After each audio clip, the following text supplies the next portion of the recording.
The important thing to realize about solitude, it's not a place of loneliness or hopelessness or desperation. It's actually a very, very beautiful place to be, because it's a quietening of the mind, it's a quietening of a sort of very busy day.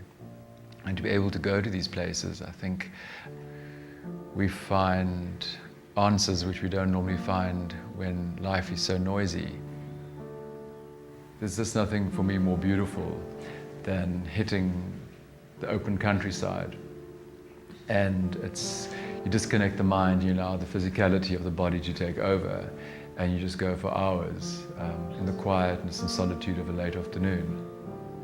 And what I love about the running, you know, I live in a very small town where it's just this flat, expansive landscape, and there's nothing nicer than getting lost in the solitude of this barren landscape.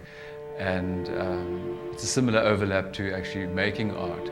Although you're not in a landscape, you're actually in the landscape, for want of a term, of your mind. You're internalizing everything, where running is more about being external and physical exuberance. And I think coming from architecture, I understood line. I love the making lines and the feeling of line. And I love building up an image with almost like a nest of lines, you know, so these tangled lines where you eventually, through adding or subtracting, end up with your image or move towards an image. And I just love the way, very simply, these languid shapes just stare back at you, you know, from the surface of the page. I love my work when it's almost stripped bare of any decoration or prop. I just love the absolute naturalness and honesty of just the gaze captured in my model. Sometimes I would let go. You know, you spend years and years of training to get the anatomy right, or the skull right, or your proportions right.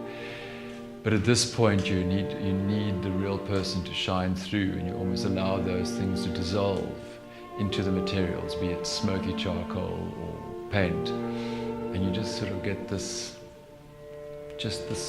feeling, and it's a lovely relationship, because it's the model that gives me the feeling, and you almost then process it through yourself, put it back onto the page or the canvas, and then the viewer eventually gets to feel and experience the same feeling.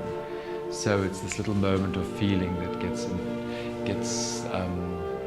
transported through the various people involved in the making and viewing of art. I think our jobs here on this earth are to interact or touch each other and other lives.